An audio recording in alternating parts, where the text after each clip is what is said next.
안녕하십니까. 수요 잡담 시작하겠습니다.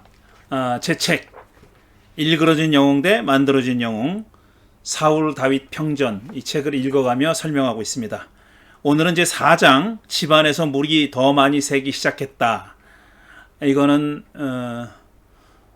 다윗의 아들들 간에 벌어진 암투, 자녀들 간에 벌어진 강간과 살인에 관한 이야기죠. 이 이야기는 이후에 이제 압살롬이 아버지에게 반란을 일으키는 이야기로 이어집니다. 어떤 의미에서는 그 반란 이야기의 어떤 전초전, 전단계 같은 뜻을, 그런 의미를 가지고 있습니다. 지난주에 첫 번째 단락에 대해서 말씀드렸고요. 첫 번째 단락은 이제 암논이 자기 이복 여동생인 다말을 유혹해서 강제로 범하죠. 그리고 나서 이제 이 일에 대해서 앙심을 품은 암논의 이복 동생이자 다말의 어머니가 같은 오빠인 오라비인 압살롬이 기회를 엿보다가 암논을 자기 양털을 깎는 축제에 초대해서 죽인 이야기. 이게 바로 이 사건의 전말이죠. 그러니까 다윗 집안에 점점 더 끔찍한 일이 벌어지고 있는 겁니다. 첫 번째 다윗 집안에 이제 물이 새기 시작한 사건으로 든 것이 다윗이 밧세바를 이제 취해서 아내로 삼고 또 밧세바의 남편이었던 우리아를 전쟁터에 내보내서 죽게 만든 사건이라면, 거기서 좀 더 이야기가 이제 나쁜 쪽으로 더 발전해 간 게 바로 암논이 다말을 욕보이고 또 그런 암논을 압살롬이 죽인 이야기입니다. 그리고 마지막에 절정을 이룬 사건이 바로 압살롬이 자기 아버지에게 반란을 일으킨 사건이죠. 오늘은 그 두 번째 사건인 암논이 다말을 욕보이고 또 압살롬에게 살해당하는 그 이야기를 조금 더 한 걸음 정도 더 깊이 들어가서 그 인과관계라고 할까요? 아니면 배경이라고 할까요? 설화자가 드러내놓고 얘기하진 않지만 지금 우리가 가지고 있는 텍스트만 가지고도 추측하거나 짐작할 수 있는 그 배경이 되는 이야기, 그 이야기를 해보도록 하겠습니다. 이제 시작하겠습니다. 설화자는 이스라엘의 정치사를 다윗 집안의 가족사와 엮어놨습니다. 그러니까 열왕기라는 책이 이 앞부분은, 그러니까 지금 우리가 얘기하고 있는 사무엘하, 열왕기, 이 앞부분은 아직 열왕기까지 들어가지는 않았지만 그 신명기 역사서의 사무엘하에 해당하는 부분은 거의 가족사라고 불러도 지나치지 않습니다. 다윗 집안의 이야기입니다. 그런데 이게 전체 이스라엘의 역사인 양 그렇게 만들어놨죠. 그러니까 한 종족의 역사를 한 가족의 역사로 범위를 좁혀서 설명한 겁니다. 한 걸음 더 나아가서 사실 이 세계사를 이스라엘 민족의 역사로 축소해서 이스라엘 민족을 중심으로 서술하고 있는 책이 사실 구약 성서죠. 그러니까 구약 성서는 엄밀하게 말하면은 이스라엘의 종족사인데, 그것이 세계사적으로 갖고 있는 의미, 세계사적으로 의미를 갖고 있다고 생각하는 역사관 하에서 쓰여진 책입니다. 암몬과의 전투에서 승리한 뒤에, 그런 전쟁에서 승리한 뒤에 다윗 가족의 비극적인 사건이 터졌습니다. 이제 더 이상 대외적인 전쟁에 대한 이야기를 하려는 게 아니라 이 시각을 좁혀서 다윗의 가족의 역사를 들여본다는 겁니다. 근데 그 전쟁에 승리한 뒤에 사실 평화가 찾아와야 되는데, 평화가 왔다기보다는 이제 다윗 가족의 비극적인 일이 벌어진다는 얘기죠. 이 이야기는 다윗과 밧세바의 불륜 이야기와 비슷한 구조를 갖고 있습니다. 어떤 의미에서 그러냐 하면은 강간과 살인이 잇따라 저질러졌죠. 이제 다윗이 밧세바를 범한 것은 실질적으로 강간이나 마찬가지죠. 왜냐하면 밧세바가 무슨 드러나는 폭력적인 행위가 없었다고 해도 그가 가지고 있는 권력을 거부할 만한 힘이 밧세바에게는 있지 않았습니다. 그러니까 밧세바의 의도와는 무관하게 벌어졌다고 보면 그건 사실 강간이나 마찬가지고, 암논이 다말을 범한 거는 그건 완전히 강제적으로 그 다말의 의사와 상반되게 의사의 역행에서 그 의사를 거스르고 벌어졌던 일이니까, 벌인 일이니까 그건 강간이죠. 그 다음에 살인이 잇따라 벌어졌죠. 다윗의 경우에는 우리아를 죽였고, 이게 다말의 경우에는 암논이 압살롬에 의해서 살해당하니까 똑같은 구조입니다. 그 다음에 나단과 요압이라는 중재자가 등장하는 것이, 그것도 똑같아요. 나단이 다윗에게 와서 이제 추상 같은 그런 회개의 메시지를 전하죠. 우화의 형식으로. 그 다음에 요압이 마찬가지로 압살롬이 복권되는데 요압이 중재의 역할을 했지 않았습니까? 그러니까 나단과 요압이라는 중재자가 등장하는 것도 똑같고요. 그 다음에 우화를 통해서 사건을 해결하는 것 등이 똑같은 구조를 가지고 있습니다. 나단이 이제 양에 관한 우화를 얘기했고, 그 다음에 압살롬의 경우에는 이제 드고아의 여인이 와가지고 또 자식들 간에 벌어진 이야기를 얘기하잖아요. 막 꾸며낸 이야기를 가지고 다윗을 설득하죠. 그런 것이 똑같습니다. 사무엘하 13장의 가족 간의 강간이, 그러니까 암논과 다말 사이에 일어났던 일이 15장 이하의 압살롬의 반란을 촉발했다는 점에서 밑바닥에 깔린 원인이 됐죠.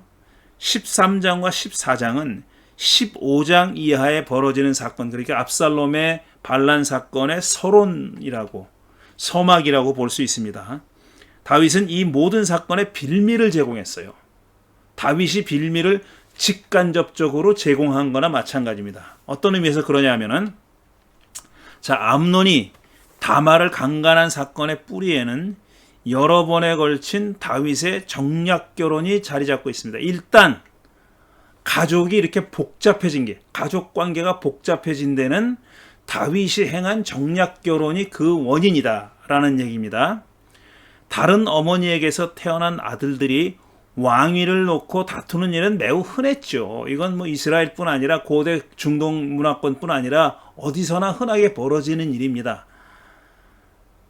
같은 어머니에서 태어난 자식이라면 그럴 수 없을 정도로 암투가 있고 서로 질시하고 미워하고 함정에 빠뜨리고 이런 일 등등이 왕가에서 자주 일어났던 이유는 그 왕이 여러 명의 아내를 두고 있었기 때문이고, 왜 왕이 여러 명의 아내를 두었냐면, 물론 그것이 권력의 상징이기도 했지만 그건 주변의 어떤 나라, 주변의 종족들과의 외교 관계를 위해서 그랬던 겁니다. 그러니까 그걸 한마디로 우리가 정략 결혼이라고 얘기하잖아요. 정략 결혼 때문인 겁니다. 그러니까 이게 뭐 다윗을 도덕적으로 뭐라고 하긴 어렵지만, 왜냐하면 당시의 관습과 풍습이 그랬으니까 그걸 가지고 뭐 도덕적으로 비난할 수는 없지만 근본 원인이 됐던 것만은 사실입니다.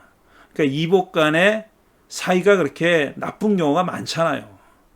특히 이렇게 권력을 두고 암투를 벌일 때는 야, 저 형제가 맞나 싶을 정도로 그렇게 정말 죽기 살기로 싸우는 경우가 많이 있죠. 이 다윗 집안도 그런 경우입니다.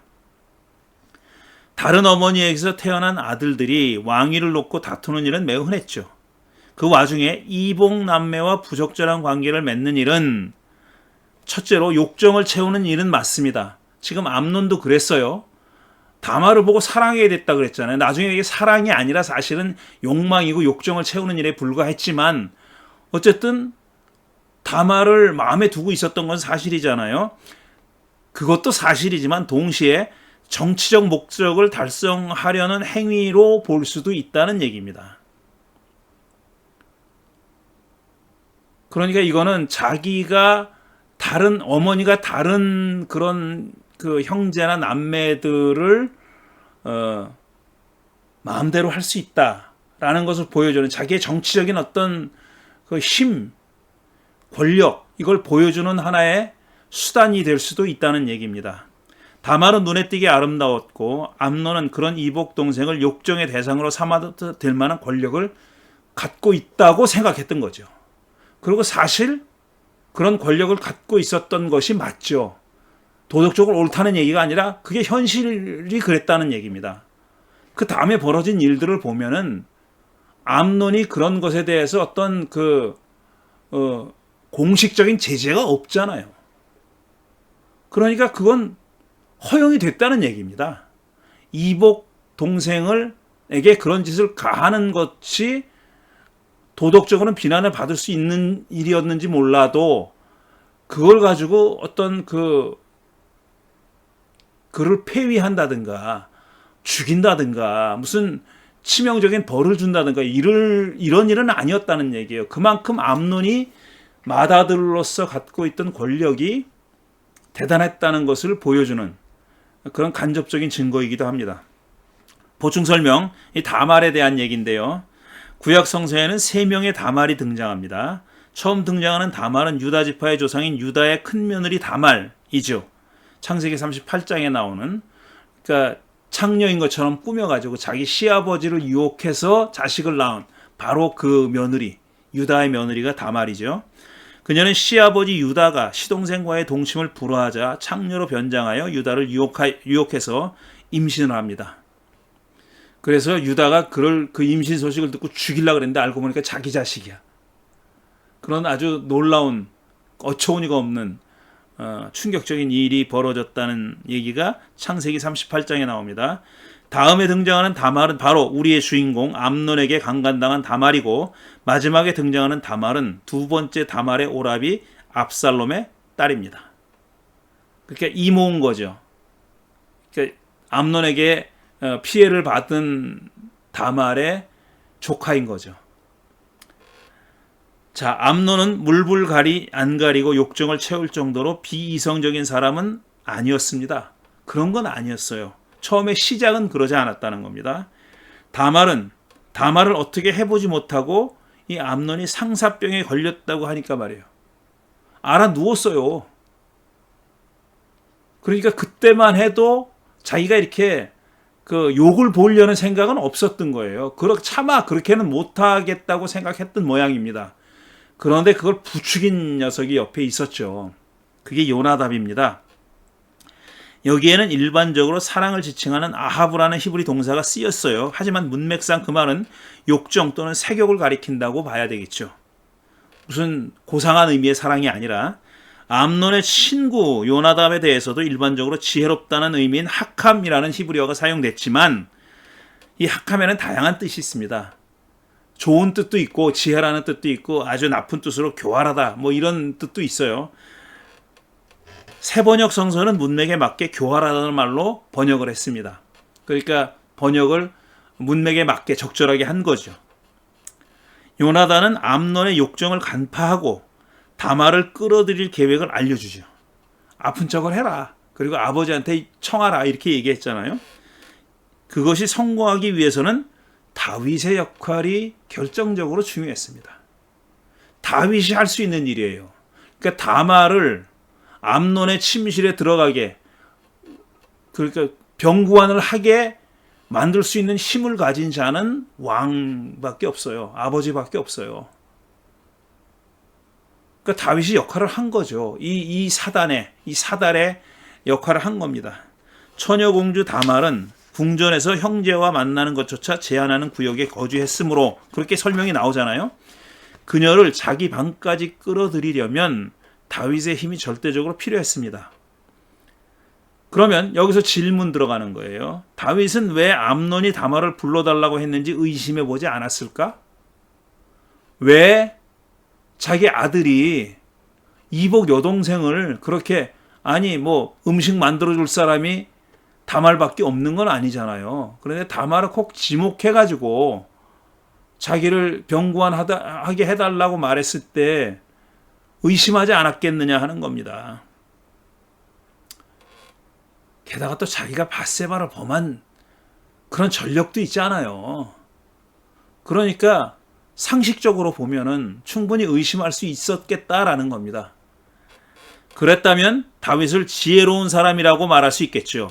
만약에 의심했지만 암논의 청을 그럼에도 불구하고 들어줬다면 이건 뭐라고 봐야 될까? 어떻게 봐야 될까? 딸의 안전은 안중에 없는 냉혈한이라고 봐야 될까? 설명이 안 되는 거예요. 저도 냉혈한이라고 볼 수밖에 없다라고는 썼지만 이거는 안토니 캠벨이 한 얘기고요. 과연 그럴까라는 의심은 듭니다. 근데 달리는 어떻게 설명할 수가 없다는 거죠. 이해할 수가 없다는 겁니다. 그는 우리아를 사지로 몰아넣어 죽일 정도로 냉혹한 모습을 보여준 적도 있지 않느냐 하는 겁니다. 그러니까 그럴 수도 있지 않겠느냐 하는 거죠. 알면서도 그러지 않았겠는가. 그렇게 생각하고 싶지는 않지만. 자, 그 다음에 이 이야기에서 유일하게 흠모할 만한 성품을 가진 사람은 다말밖에 없습니다. 여기 등장하는 인물 중에 긍정적인 성격, 긍정적으로 볼 만한 사람은 다말밖에 없어요. 그녀는 이복 오라비 암논에게 강간당하는 상황에서도 놀랍게 단호하고 이성적인 모습을 보여줬습니다. 그랬죠? 지난주에 말씀드렸어요. 강간당하면서 어떻게 저항을 했는지. 완력으로는 안 되니까 논리적으로 암논을 설득하려고 했잖아요. 그녀는 암논에게 이스라엘에 이런 법은 없다고, 자기를 욕보이는 악을 행하지 말라고, 이런 짓은 자신을 수치스럽게 만들 뿐 아니라 암논 자신도 정신 빠진 사람 취급을 받게 된다면서 최선을 다해 그를 저지했습니다. 우리말 세번역 성경에 정신 빠진 사람으로 번역한 히브리어로는 나발이에요. 나발. 이거 멍청하다, 어리석다 이런 뜻이거든요. 이 어리석다는 의미를 가진 나발은 공교롭게도 나중에 다윗의 아내가 된 아비가일의 전 남편의 이름이죠. 이 사람 이름을 나발이라고 짓는 경우가 있는지 모르겠지만 어리석다는 얘기니까 멍청이라는 뜻의 이름을 가졌다는 건데 글쎄 그게 본명인지 어쩐지 모르지만 뭐 이름을 통해서 뭘 보여주려고 하는 거죠. 말하려고 하는 거죠. 그런 나발 같은 사람이라 이런 얘기예요. 그러니까 이 누굽니까? 다말이 자기 이복 오빠를 설득하는데 동원한 어휘가 나발이었던 겁니다. 그가 나발처럼 죽을 거라는 예시로 읽을 수 있습니다. 나발이 죽었잖아요. 다윗이 온다는 얘기를 듣고 쓰러져가지고 죽어버렸잖아요. 그러니까 자, 보충 설명. 조나단 크러쉬, 우리말로 번역된 책의 저자라고 말씀드렸죠. 이 크러쉬는 암논과 다말에게서 서로 상반되는 다윗의 두 가지 성품을 볼 수 있다고 썼습니다. 다말은 다윗의 가장 좋은 성품을 물려받은 반면 암논은 가장 나쁜 성품을 물려받았던 겁니다. 그렇다는 얘기입니다. 암논이 욕정에 사로잡혀서 폭력까지 사용한 것은 불륜과 살인을 저지른 다윗을 꼭 닮았으며 다말의 지혜와 합리적인 사고 그리고 달변은 다윗을 꼭 닮았다고 썼습니다. 글쎄 제가 여러분은 이 주장에 대해서 어떻게 생각하시는지 몰라도 글쎄 저는 뭐 좀 흥미로운 분석이기는 하지만 뭐 그 정도만 얘기하겠습니다. 어쨌든 이 조나단 크러쉬는 그러니까 다윗에 관한 책뿐 아니라 전에 말씀드렸듯이 길섭의 창녀라는 책을 그건 이 여인에 관한 얘기인데 길섭의 창녀는 창세기 38장 또 다른 다말에 관한 얘기입니다. 아까 시아버지랑 사이에서 자식을 낳았다는 바로 그 여자 그 얘기도 썼고 또 모세에 관한 그런 책도 썼어요. 그러니까 이 사람은 저널리스트인데 유대인이고 성서에 관한 책을 여러 권 쓴 사람입니다. 계속해서 아버지의 허락을 받아 합법적으로 자기와 결혼하라고 다말이 암논에게 했던 말도 주목을 끕니다. 이복 남매 간의 결혼이 가능한가? 이스라엘에서는 그게 됐나? 이복 남매 간의 결혼이 법적으로 문제가 없나? 라는 의문을 일으킨다는 겁니다. 다말은 다윗이 그 결혼을 허락하리라고 말했죠. 허락할 거라고. 정말 그렇게 생각해서 그렇게 말한 건지, 아니면 위기를 피하려고 아무 말이나 던졌던 건지, 이거를 좀 살펴보겠습니다. 근데 미리 말씀드리지만 뭐라고 딱 그 정답을 찾아낼 수는 없어요. 근데 관련된 그 규정들을 한번 살펴보려는 겁니다. 구약성서에 이복 남매 결혼에 대한 규정은 없습니다. 그래서 그것이 허락됐는지 금지됐는지는 알 수가 없어요. 명백하게 이복 남매 결혼에 관한 규정이라고 나와 있는 건 없어요. 그런데 애둘러서 생각해 볼 만한, 추측해 볼 만한 구절들은 여러 개 있는데, 첫째로 레위기 18장 9절 뭐라고 돼 있냐면, 너는 내 누이의 몸을 범하면 안 된다. 내 아버지의 딸이든 내 어머니의 딸이든 집에서 나왔든지 나와서 데리고 왔든지 그 여자의 몸을 범하면 안 된다 그랬어요. 이건 뭐냐면 이복 간의 사이를 얘기하는 거예요. 그러니까 어머니가 다르거나 아버지가 다를 때, 어머니가 다르거나 아버지가 다를 때 얘기입니다. 그러니까 어쨌든 그 같은 태에서 나온 자식이 아닌 경우에 이 남매 간의 그 성관계 맺는 것을 금지하는 그런 법이죠. 그리고 11절, 같은 장 11절입니다. 너는 내 아버지가 데리고 사는 여자가 내 아버지와 관계하여 낳은 딸의 몸을 범하면 안 된다. 이것도 역시 이복을 얘기하는 겁니다. 같은 어머니에 의해서 난 자식을 얘기하는 게 아니에요. 그 딸은 바로 내 누이이기 때문이다. 같은 어머니라면 누이이기 때문이라 이 설명이 필요 없죠. 당연하니까. 근데 그게 아닌 거죠. 새어머니와 자기 친아버지 사이에서 난 딸과 관계를 맺으면 안 된다, 이런 뜻입니다. 또 신명기에도 이런 구절이 있어요. 신명기 27장 22절. 자매 곧 아버지의 딸이나 어머니의 딸과 동침하는 자는 저주를 받는다 하면 모든 백성은 아멘 하십시오. 똑같은 얘기입니다. 이런 구절 등등은 남매 간의 성관계를 엄격히 금하는데 이로 미루어 이복 남매 간의 결혼도 금지됐을 가능성이 높다. 이렇게 성관계만 금지된 게 아니라 사실상 결혼도 못하게 했을 거다라고 그렇게 추측할 수 있다는 겁니다. 물론 계명들이 기원전 10세기 다윗 시대에도 그대로 지켜졌는지는 확실하지 않습니다.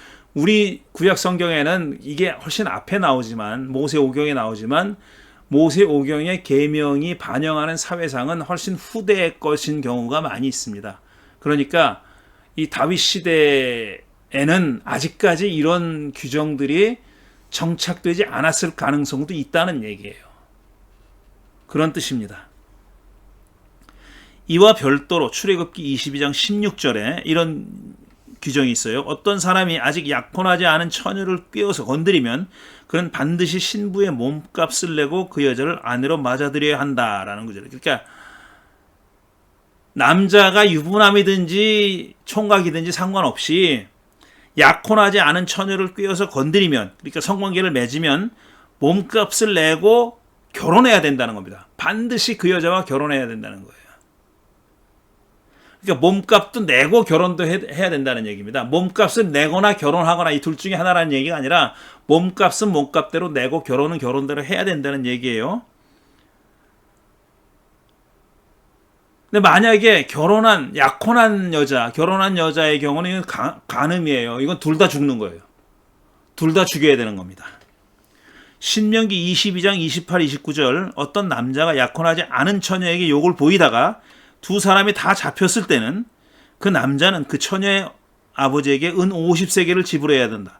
이거는 이제 돈의 액수까지 나왔어요. 앞에는 출애굽기에 액수는 없는데, 그리고 그 여자에게 욕을 보인 대가로 그 여자는 그의 아내가 되고, 그것도 앞에 나왔죠. 그 다음에 또 붙어요. 그는 평생 동안 그 여자와 이혼할 수 없다. 이혼도 불가합니다. 이렇게 강제로 성관계를 맺어서, 아니 강제가 아니어도 되죠. 그러니까 약혼하지 않은 처녀와 성관계를 맺어서 결혼하게 된 경우에는 50세겔도 내고 일단 결혼한 다음에 이혼도 안 되는 거예요. 아주 좀 그 철저한 그리고 자세한 구체적인 그런 규정이죠. 여기 따르면 남자가 처녀를 강간했을 때는 금전적 대가를 치르고 피해자와 결혼해야 했다. 치르거나가 아닙니다. 치르고 결혼해야 됐습니다. 여기서 기억해야 할 점은 고대 중동 지역에서는 일반적으로 가까운 친척이나 가족 간의 결혼이 허용된 정도가 아니라 장려되고 축제로 받아들여졌다는 사실입니다. 특히 에집트가 그랬어요. 그래서 에집트에서는 남매 간의 결혼이 흔했어요. 특히 파라오는 자기 누이들과 많이 결혼했습니다. 누이들과 많이 결혼했어요. 이집트의 경우가 대표적이어서 이집트 파라오는 남매 간에 결혼한 경우가 매우 흔했습니다. 다윗 왕실이 그 영향을 얼마나 받았는지는 우리가 알 수가 없어요. 그거를 알아볼 만한 근거가 없어요. 그런 이야기가 없습니다. 영향을 받았다면 다윗에게 허락받아 결혼하자는 다말의 제안은 불가능한 말은 아니었을 거다라고 추측할 수 있는 겁니다. 앞에 말씀드렸듯이 이복 남매 간의 결혼에 관한 확실한 그런 규정은 구약 성서에 없습니다. 그러니까 지금 살펴본 규정들 가지고 유추해 보는 거고, 그 다음에 그 주변 같은 문명권 안에 있는 다른 종족들의 경우와 미루어서 짐작해 볼 수 있는 그런 정도죠. 자, 계속해서 다말이 이토록 필사적으로 저항한 데는 당시 중요하게 여겨진 처녀성이 상실되어 자신의 미래를 망가뜨릴 수 있었기 때문입니다. 이거는 일반인들 사이에서 벌어진 일이었다면 앞에 예로 든 규정들이 규정하는 대로 하면 돼요. 그러니까 돈을 지불하고 결혼하고 하면 됩니다. 근데 이게 왕실이잖아요. 왕실이잖아요. 그러니까 그게 일반 가정과는 일반인과는 좀 차이가 있었던 거죠.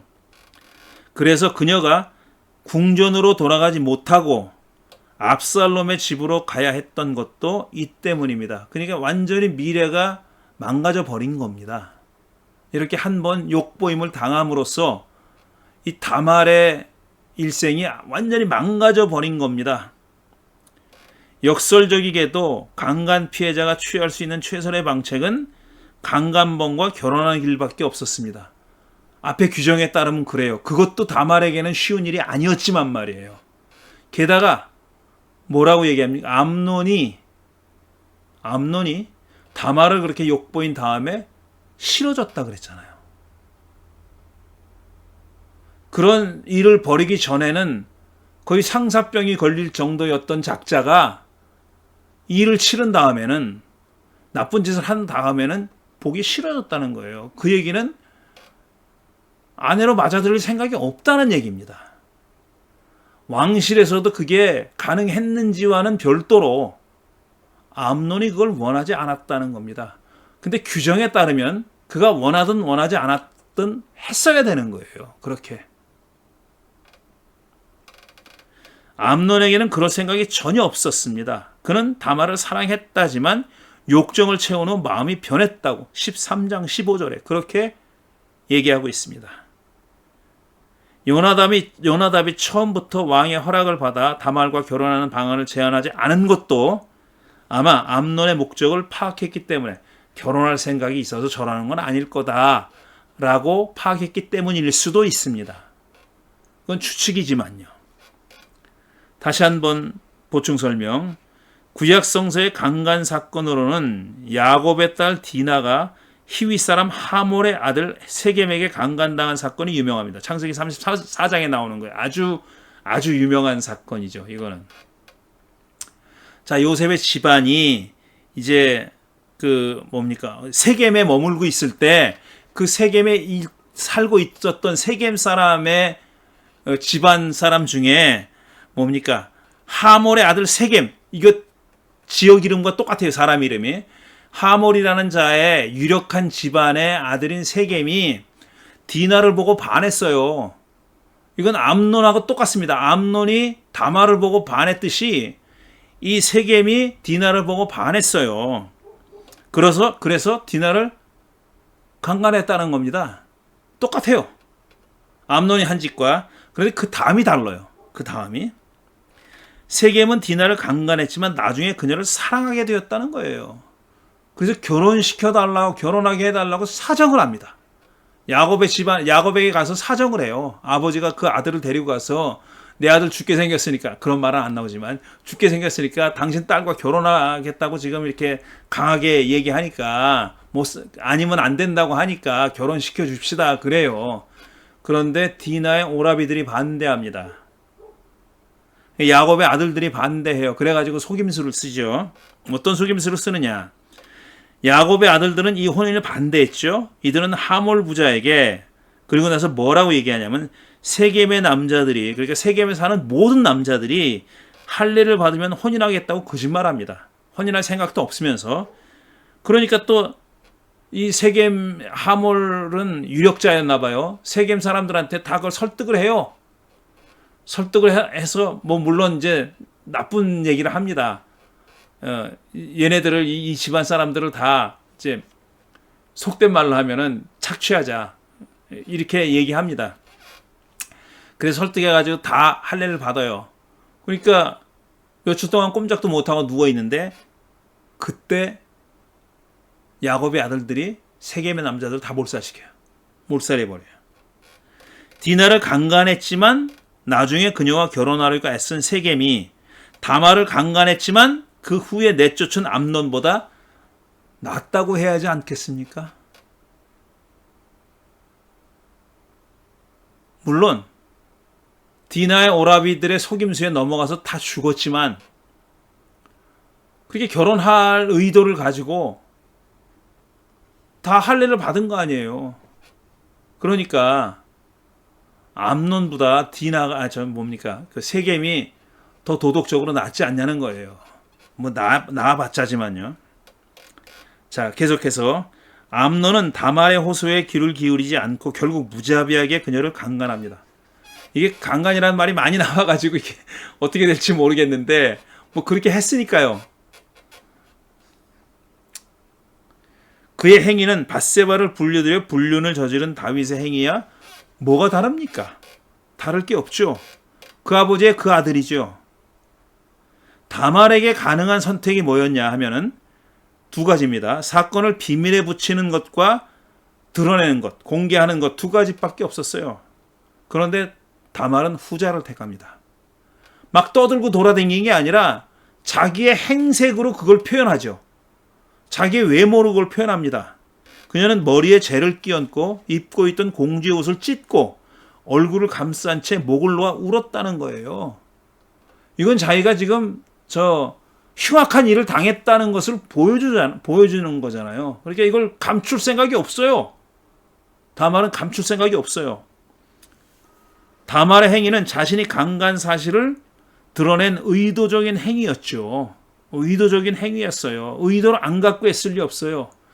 자신이 그렇게 욕을 보임을 당하는 순간에도 이 암논을 설득하려고 했던 여자잖아요. 매우 현명하고 똑똑하고 합리적이고 비상한 사람임에 분명합니다. 그러니까 그런 다말이 이렇게 행동한 것은 우연일 수가 없어요. 의도를 가지고 한 겁니다. 강간당하는 순간에도 암논을 설득하려고 했고 그의 행위가 낳을 결과를 경고했던 사람답게 그녀는 사건을 공적 영역에 내놓았습니다. 그녀는 죽은 사람을 애도하는 듯이 행동했죠. 이건 죄를 뒤집어 쓰고 옷을 찢고 이거 죽은 애도하는 그런 행위잖아요. 누구를 위한 애도였을까? 자신의 죽음을 애도하는 심정이었을까? 나는 이제 살았으나 죽은 거나 마찬가지다. 이런 뜻이었을까? 이건 제 의문입니다. 압살롬은 이제 한편 그녀의 행색을 보고 사태를 금방 파악합니다. 그리고 암논이 강간범이라는 것을 어떻게 알았는지 몰라도 어쨌든 알아요. 암논이 전에도 비슷한 행동을 했기 때문일까? 알 수가 없죠. 설화자가 침묵하니 알 도리가 없습니다. 압살롬은 다말에게 침묵하라 그럽니다. 떠들지 말라고, 말하지 말라고. 암논이 오라비이기 때문이다 라고 얘기해요. 그렇게 얘기했는데 오라비가 아니라면 침묵하지 않아도 된다는 말인가? 이게 압살롬이 침묵해야 될 이유라고 된 게 오라비이기 때문이다. 그럼 오라비 아니고 다른 사람에게 강간당했으면 말 떠들어도 된다는 얘기면 이게 아주 묘한 구석이 있는 얘기다 하는 얘기입니다. 암논은 다말의 오라비이기도 했지만 자기 라이벌이기도 했어요. 압살롬의 입장에서 보면 만약에 압살롬이 왕좌에 욕심이 있었다면 경쟁자예요. 그러니까 네 오라비이기 때문이다라고 말은 했지만 그놈이 내 이복 형 아니야? 이런 뜻으로 한 말이 아닐까라는 얘기입니다. 암논은 장남이고 압살롬은 삼남입니다. 중간에 길르압이라는 자가 있지만 그는 이름 이외에는 남아있는 게 없어요. 일찍 죽었을 가능성도 있습니다. 그러니까 암논만 없으면 압살롬이 왕좌에 오르는 겁니다. 암논이 없다면 자기가 왕위 계승 순위 1위가 되는 셈이다. 혹시 강간 사건 배후에 그보다 더 큰 음모가 있음을 그가 눈치챘기 때문 아닐까? 그러니까 암논으로서는 이제 이게 압살롬의 패밀리, 좁은 의미의 같은 어머니에게 태어난 그를 제압할, 그 패밀리를 제압할 계획이 있다고 보지 않았느냐는 거죠. 압살롬 입장에서는 자기 이복형이 그런 생각을 가지고 있다고 파악했을 수도 있다는 거예요. 암논이 물론 계승순위 1이긴 하지만 자동으로 되는 건 아닙니다. 사실 그랬잖아요. 자동으로 장남이 안 되는 경우도 많았습니다. 솔로몬은 뭐 장남이었습니까? 아니었잖아요. 솔로몬도 아니었고 그 이후에도 그런 일들이 있었다는 겁니다. 그러니까 암논이 왕위 계승해서 자신의 경쟁자였기 때문은 아닐까라는 질문을 해봄직하다는 겁니다. 그런 사건을 정치적으로 이용하려 했던 것이 아닐까? 자기 누이가, 어머니가 같은 누이가 이런 그 처참한 일을 당했다는 것을 자기가 왕좌를 계승하는데 유리한 어떤 조건으로 만들려고 했던 것은 아닐까라는 그런 질문을 해봄직하다는 겁니다. 제가 이런 말을 하면서도 그렇게까지 했을까 싶은 의문이 들긴 하지만 글쎄요, 이런 권력자들이 하는 짓은 저와 여러분 같은 보통 사람들은 상상 못합니다. 상상 못해요. 어느 정도라도 근거가 있는 상상을 할 수 있으면 좋겠는데 그러기에는 텍스트에 근거가 너무 없습니다. 이게 상상의 나라를 펴는 거예요. 다말은 압살롬의 집에서 처량하게 지냈습니다. 그렇게 다말은 무대에서 사라져버렸습니다. 더 이상 등장하지 않습니다. 자, 보충 설명. 밧세바와 다말은 비슷한 일을 겪었기 때문에 자주 비교가 되죠. 비슷한 일을 겪었어요. 다윗이 밧세바를 강간했는지 여부는 논란의 대상이라고 말씀드렸어요. 밧세바가 저항한 흔적이 없으므로 강간이 아니라는 주장도 있지만 당시 여자가 감히 왕에게 저항할 수 있었을까? 이런 점에서 보면은 권력에 의한, 위계에 의한 강제 행위였던 것은 부인할 수 없는 사실이에요. 물리적인 폭력을 썼는지의 여부와는 상관없이 여러 번 말씀드렸습니다. 저항하지 않았다고 강간이 아니라고 보는 것은 권력의 속성을 도외시한 남성 중심적인 생각이죠. 여성의 입장은 전혀 고려하지 않은 그런 생각이죠. 요즘은 이거 말도 안 되는 소리입니다. 이렇게 얘기하는 거는. 우리엘 시몬, 앞에서도 지난주에도 한번 인용했는데 우리엘 시몬처럼 훤히 보이는 곳에서 벌거벗고 목욕을 했으니 이거 고고학자들의 그 연구 결과에 따르면은 이게 집 구조가 그랬다는 거예요. 그 당시에 집 구조가 이랬으니까 이건 밧세바가 보라고 한 거나 마찬가지다. 더 높은 곳에 자리 잡고 있는 왕궁에서 내려다 볼 수밖에 없는, 보일 수밖에 없는 그런 곳에서 목욕을 했다는 얘기입니다. 밧세바가 다윗을 유혹했다고 보는 학자도 있습니다. 본문에는 그렇게 볼 근거가 희박하죠. 다말은 강간당하면서도 암논에게 확실히 경고를 했고 적극적으로 저항했고 심지어 설득하기까지 했습니다. 앞에 말씀드렸죠. 자, 두 사건에는 공통적으로 살인이 뒤따랐습니다. 당사자 다윗은 밧세바의 남편 우리아를 전쟁터에서 제3자의 손을 빌려서 죽였습니다.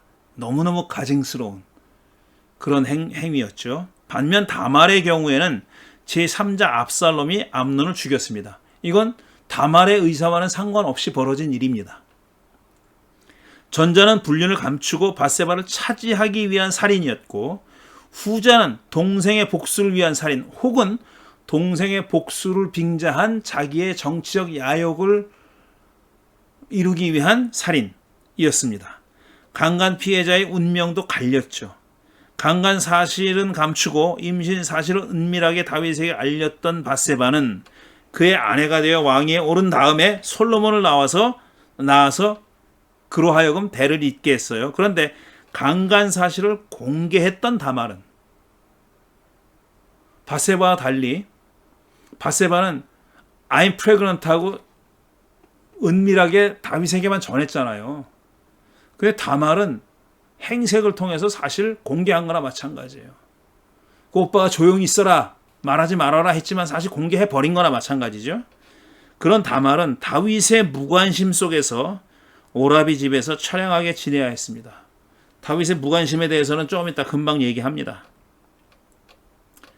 이제 다말에 대한 기억은 압살롬의 딸 이름으로만 남아있게 됐죠. 그렇게 잊혀져 버리고 말았습니다. 다윗은 모든 이야기를 듣고 몹시 분개했다 그랬어요. 그런데 누구를 향해서 왜 분개했는지는 확실하지 않아요. 설명이 없어요. 왜까지는 몰라도 누구한테 분개했다는 건지, 암논한테 했다는 건지, 다말에게 했다는 건지조차도 불분명합니다. 그렇게 확실하게 말하지 않아요. 강간한 암논에게 분개했을까? 아니면 강간 당한 다말에게 분개했을까? 상식적으로는 전자겠죠. 하지만 그렇다면 이런 질문이 있을 수밖에 없습니다. 왜 그는 암논을 징벌하지 않았냐 하는 거예요. 자기 딸을 강간한 아들입니다.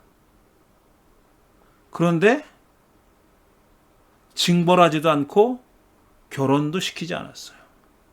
결혼하라고 강요하지도 않았어요. 암논에게. 적어도 일반적인 계명에 따르면 그렇게 했어야 되잖아요. 돈은 몰라도 결혼은 시켜야 맞는 거잖아요. 그래야 다말이 이렇게 사라져버리지 않죠. 그런데 다윗은 그렇게 하지 않았습니다. 왕이 계승 1순위였기 때문일까?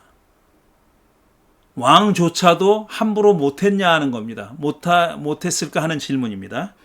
그래서 70인역은 암논이 사랑하는 맏아들이라 기분 나쁜 말을 하지 않았다라는 구절을 첨부합니다. 그런데 우리 세번역 성서에는 이 첨가가 반영되지 않았어요. 그렇지만 영어 성서 NRSV에서는 이게 반영되어 있습니다. 우리말 성경에는 이걸 넣지 않았는데 NRSV는 70인역을 참조해서 이런 귀절을 넣었다는 겁니다. 한편 그가 다말에게 아무 조치도 취하지 않은 걸 보면, 다윗이 아무 조치도 취하지 않은 걸 보면 그녀 역시 탐탁지 않게 여겼던 것 같습니다. 그 강간 당한 다말에게도 너도 뭐 잘못했겠지 뭐 이런 생각을 갖고 있지 않았냐 하는 겁니다. 그러니까 다말을 위해서도 아무 조치도 안 했고 암논을 징벌하는 조치도 안 했어요. 이게 다윗입니다. 그러니까 다윗은 강간당한 딸을 수치로 여겨 돌보지 않은 아버지였습니다. 설화자의 관심은 압살롬이 암논을 살해했을 때 다윗은 그 자리에 있지 않았다는 사실을 분명히 하는 데 있습니다. 압살롬이 초대했는데 안 갔잖아요. 그리고 아들들은 보냈잖아요. 그러니까 그런 쿠데타가 벌어졌을 때 다윗이 그 자리에 없었다는 것을 설화자는 지금 얘기하고 있는 겁니다. 그러니까 아버지의 의사에 반해서 자기 형제들을 죽였다는 것을 얘기하는 거예요. 그러니까 다윗은 면죄부를 받는 겁니다. 그 집안에서 벌어진 칼부림에 대해서도 다윗은 면제되는 거예요. 압살롬은 다윗이 모르는 가운데 그의 허락을 받지도 않고 살인을 저질렀다는 얘기입니다. 그러니까 다윗은 이 일에 아무 책임이 없다. 이겁니다. 면피하는 거예요. 요즘 우리 대한민국에서 이런 짓을 많이 보잖아요. 무슨 일이 벌어졌는데 저 말단에 있는 사람들한테만 계속 책임을 전가하고 정작 책임져야 할 놈들은 책임 안 지잖아요. 똑같은 거예요. 지금 다윗도 이 설화자는 다윗이 여기에 면제된다는 것을 말하고 있는 겁니다. 압살롬은 사건 이후로 암논과 말도 섞지 않으면서 복수를 도모합니다. 그는 2년을 기다린 끝에 양털 깎는 축제를 복수의 기회로 삼고 왕과 왕자들과 신하들을 초대했죠. 이들 모두를 초대한 이유는 첫째로 복수 계획을 숨기기 위해서였거나 아니면 모두가 보는 앞에서 암논을 죽이려 했기 때문일 것으로 추측됩니다. 후자였다면 대놓고 반란을 도모한 거죠. 물론 왕은 가지 않았어요. 다윗은 초대를 거절했지만 암논을 비롯한 왕자들을 오게 하는 데는 성공했습니다. 다윗은 그걸 허락했어요. 세번역 성서는 맏형이라고 번역했지만 원문에는 나의 형으로 되어 있어요. 암논을 지칭하는데 나의 형이라고. 나의 형은 오게 해주십시오. 이렇게 얘기했다는 겁니다. 압살롬은 여동생을 강간한 자를 나의 형이라고 부르면서까지 그를 불러들이려 했던 겁니다. 다윗도 암논이 너와 함께 가야 할 이유가 무엇이냐라고 물었어요. 그런 걸 보면은 저놈이 압살롬이 무슨 딴 꿍꿍이가 있는 거 아니야라고 의심했다고 짐작할 수 있죠. 의심했던 모양입니다. 이건 조나단 크로시가 자기 책에도 그렇게 썼어요. 합리적인 추측이죠. 하지만 그는 압살롬의 청을 거절하지 않아요. 암논을 보냅니다. 아무런 대비책도 마련하지 않아요. 그냥 보내요. 자기 군인들을 딸려 보낸 것도 아니에요. 그냥 보내. 그러니까 압살롬 입장에서는 손쉽게 거사를 성공할 수 있었던 겁니다. 거사라 그러니까 뭐 좋은 일 같은데 좋은 일은 아니고요. 자, 판이 마련되자 수건을 푸는 일은 어렵지 않았습니다. 압살롬은 부하들을 시켜서 암논을 죽였고 이를 목격한 다른 왕자들은 노새를 타고 주랭량을 칩니다. 압살롬의 종들은 자기들의 행위가 반란으로 여겨질 수 있다는 생각을 했겠죠. 그러니까 압살롬이 거사를 치르기 전에 걱정하지 말라고 안심시키잖아요. 왕자들이 모조리 죽었다는 뉴스는 반란이 일어났다는 뜻이었는데도 다윗은 그것에 대비한 행동을 하지 않고 아들들의 죽음을 애도했다는 거예요. 그 자기가 요나답이 말하기 전까지는 자기 양자들이 다 죽었다고 알고 있었잖아요. 그러면 무슨 조치를 취해야 될 거 아닙니까? 근데 이 다윗은 애도부터 하는 거예요. 애도만 하는 거예요. 이건 또 무슨 다윗같이 똑똑한 인물이 이랬다는 게 참 믿어지지 않습니다. 그러니까 일이 되려니까 그랬다고 볼 수도 있고 일을 되게 설화자가 그렇게 이끌고 가고 있다라고도 볼 수 있는 거죠. 그는 요나답의 설명을 듣고서야 제정신으로 돌아왔습니다. 참변이 압살롬의 복수라는 요나답의 설명을 다윗은 어떻게 받아들였을까? 아, 딴 왕자들이 살았으니 다행이다 이렇게 생각했을까? 아니면은 찜찜했는데 그놈이 결국은 일을 저질렀는데 이렇게 생각했을까? 다윗이 뭐라고 생각했는지 어떻게 생각했는지 모르겠는데 여기서도 설화자의 침묵이 아쉽죠. 다윗이 어떻게 생각했는지 아쉽죠. 거사가 성공한 후 압살롬은 망명길에 오릅니다. 도망가요. 자기가 저지른 일이 한 일이 얼마나 엄청난 일인지 자기도 아니까 도망가요. 외갓집으로 도망갔다 그랬죠. 자, 암논에게 요나답이 있다면 다윗에게는 요압이 있었습니다. 그는 왕의 마음이 압살롬에게 기우는 것을 간파하고 그의 귀한 계획을 세우죠. 그는 슬기로운 여인 하나를 불러들여 다윗 앞에서 할 일을 세세하게 지시했죠. 우화를 얘기했다 그랬죠. 긴 대화 끝에 그녀는 왜 압살롬이 집으로 돌아오지 못하게 하냐고 따지죠. 왕에게. 이것도 참 상상하기 어려운 일입니다. 이 여인이 왕에게 당신 잘못하고 있다고 나단이 다윗에게 했던 것 같은 역할을 이 여인이 했다는 겁니다. 왕은 요압의 의도대로 압살롬을 예루살렘으로 돌아오게 했죠. 다만 궁전 출입은 금했는데 우여곡절 끝에 압살롬은 3년간의 가택연금을 끝내고 왕 앞에 나아가 제외의 키스를 했다는 겁니다. 정말 둘 사이의 앙금이 다 풀렸을까요? I don't think so. 이후에 벌어진 일을 보면은 절대로 그렇지 않았죠. 압살롬의 반란을 보면 절대로 그렇지 않습니다. 자, 마지막 단락은 좀 짧으니까 마저 하겠습니다. 다말은 여기서 유일하게 품격을 갖춘 인물이라는 얘기는 제가 여러 번 했습니다. 그녀는 공주 옷을 입고 궁전 안에 있는 출입 제한 구역에서 지내다가 아버지의 명을 받들어 이복 오라비 암논에게 음식을 먹이러 갔다가 불행한 일을 당했습니다. 그런 불행한 여인입니다. 그녀는 그렇게 불행한 일을 당하는 순간까지 특유의 품격을 유지했어요. 제가 여러 번 강조하고 있고 설화자도 강조하고 있는 겁니다. 설화자도 강조하고 있는 바예요. 그녀는 침묵을 강요당했지만 행동으로 암논의 죄악을 세상에 공개했죠. 그래서 제가 붙인 이름이 그녀는 최초의 미투 고발자입니다. 최초의 미투 고발자. 그녀의 이름은 다말. 압살롬은 목적 지향적이고 냉정한 성격의 소유자였습니다. 마키아벨리 같은 인물이었다. 이겁니다. 냉혈한이라고 불러도 과언이 아닐 정도입니다. 자기 동생이 강간당하는 것을 보고 좋게 말하면 화를 참았고 분노를 참고 복수의 기회를 노렸고 나쁘게 말하면 그걸 정치적으로 이용할 생각을 했던 그런 인물입니다. 압살롬은 그런 인물이에요. 나중에 그가 다윗에게 반란을 일으켜 했던 행동도 그가 냉혈한임을 보여줍니다. 그 얘기는 다음 주에.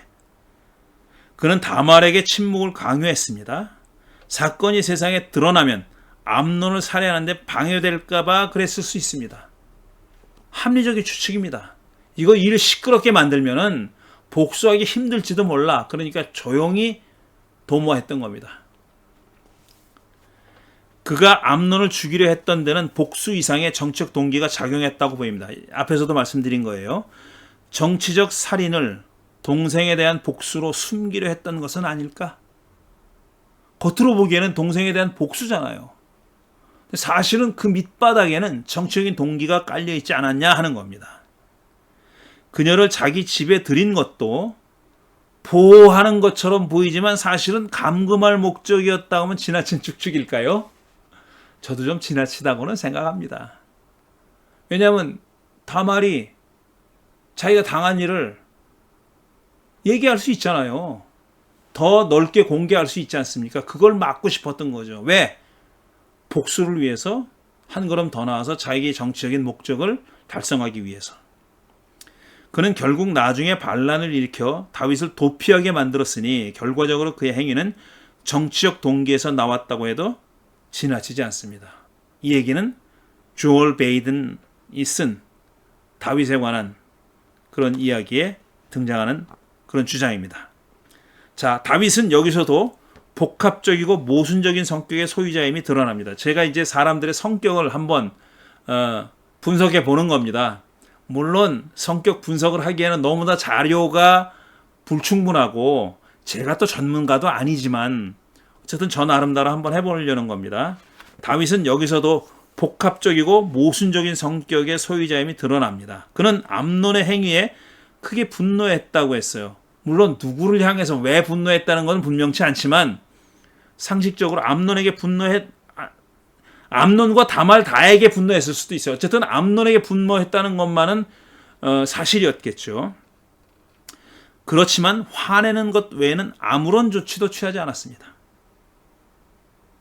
그는 강간범 암논을 처벌하지 않았고 피해자 다말을 보호하지도 않았어요.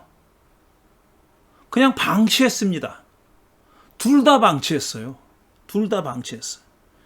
자기가 저지른 범죄의 결과로 아들을 살려보겠다고 금식 기도도 마다하지 않았던 그는 딸의 강간범이 왕위 계승 1순위 후보라는 이유로 그를 방치했고 딸이 강간당했다는 사실이 가져올 모욕을 피하려고 나쁜 소문을 피하려고 명예가 깎이는 걸 피하려고 소문내지 않고 조용히 넘어가려 했던 것이다. 이렇게 볼 수 있는 거죠.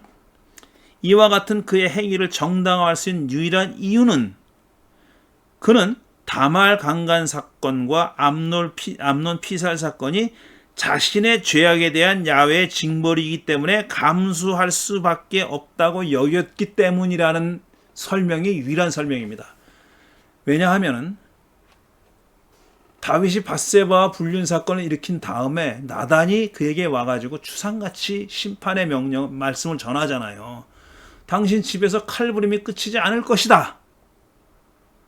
그렇게 얘기했잖아요. 그리고 그 아들은 죽는다. 두 가지를 얘기했죠.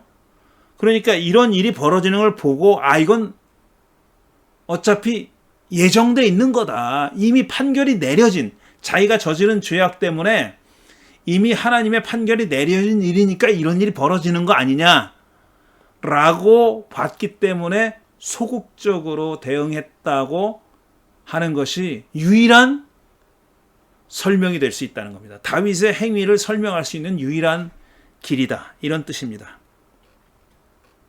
그 모든 일이 야훼의 계획 속에서 벌어졌다면 누가 그걸 막을 수 있겠냐는 겁니다. 이건 바로 칼프렌이라는 사람이 한 얘기입니다.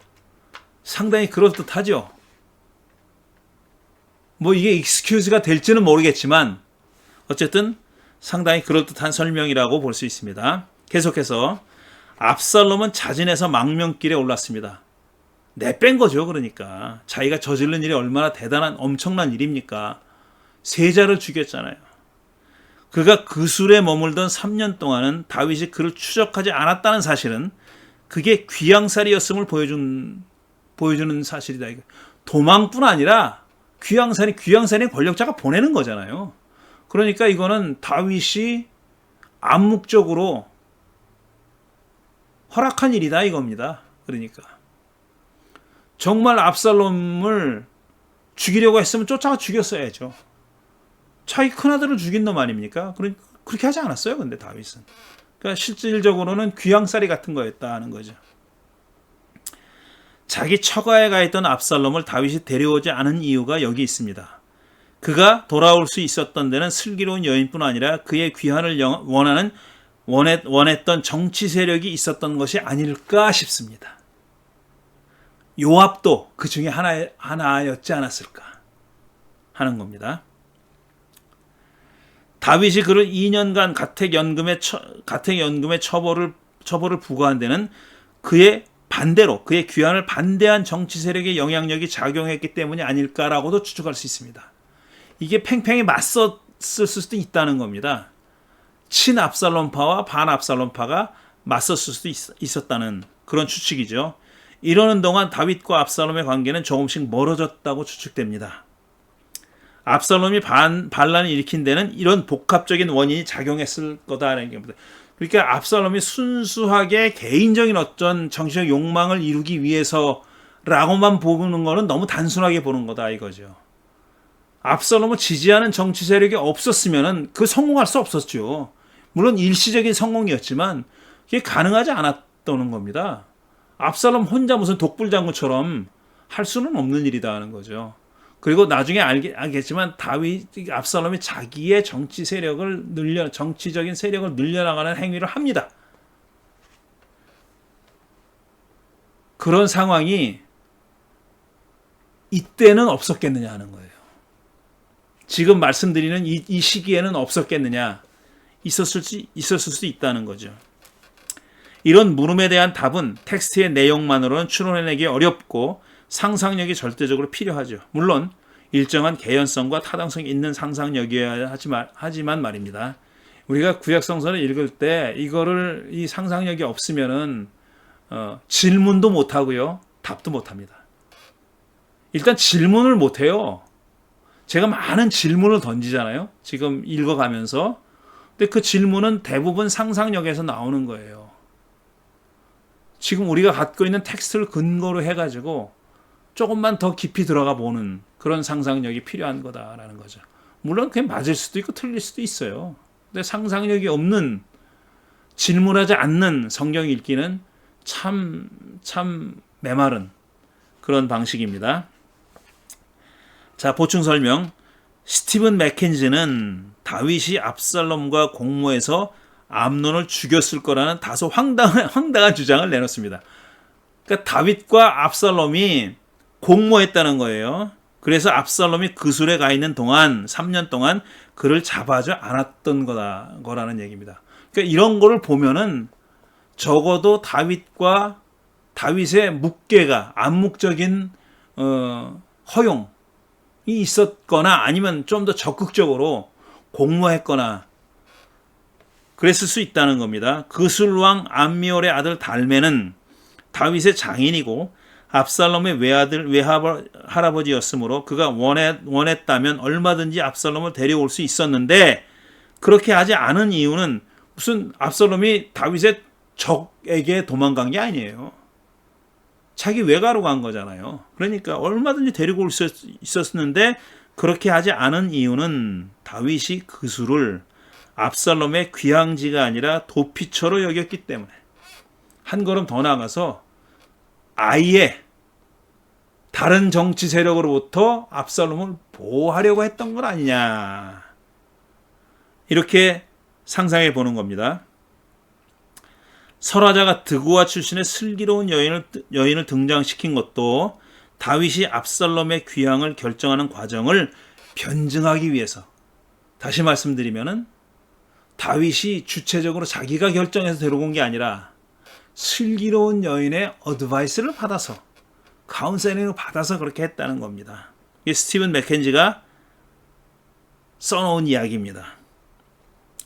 조얼 베이든도 앞에서 인용한 조얼 베이든도 맥켄지처럼 다윗 역시 암논이 죽기를 원했다고 주장합니다. 다윗도 암논이 죽기를 원했다는 것. 그런데 이 베이든이 드는 이유는 그럴 수 있겠는데 싶습니다. 뭐냐면은 그 이유는 암논이 아히노암의 아들이기 때문이라는 거예요. 그런데 이 아히노암이 누구냐? 우리가 확실하게 말할 수는 없지만 사울의 아내도 아히노암이라는 자가 있었어요. 그 똑같은 사람이 같은 사람이 아니냐 하는 거예요. 사울의 아내였던 자를 다윗이 자기 아내로 삼았고 거기서 난 아들이 암논이기 때문에 암논은 절반은 아니 4분의 1은 사울 집안의 사람이잖아요.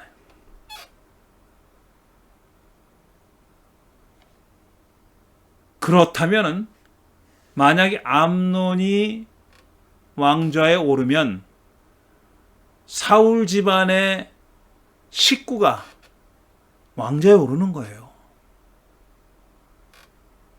이걸 다윗이 막으려 했던 거 아니냐라는 겁니다. 그럴듯하죠? 계속해서 여기까지가 보충 설명이고요. 계속해서 압살롬은 아버지 다윗에게 반란을 일으켰습니다. 다음 장에 나오는 거고 무엇이 그로 하여금 반란을 시도하게 했을까? 이게 원인이 뭘까? 목적이 뭘까? 이거를 물어보는 질문입니다. 가장 먼저 들 수 있는 요인은 암논과 요나답이 공모해서 압살롬의 누이 동생 다말을 강간한 사건. 바로 여기에 이제 억하심정이 생겨서. 강간은 요나답이 내놓은 계략에는 들어있지 않았어요. 물론 암시되어 있긴 하지만 그는 다말을 암논에게 데리고 오는 방법을 제시했을 뿐입니다. 하지만 그런 세세한 내용까지 압살롬의 눈에 들어오지 않았을 것이다. 그는 요나답을 암논의 공모자로 이해했겠죠. 암논의 공모자임에는 사실이고요.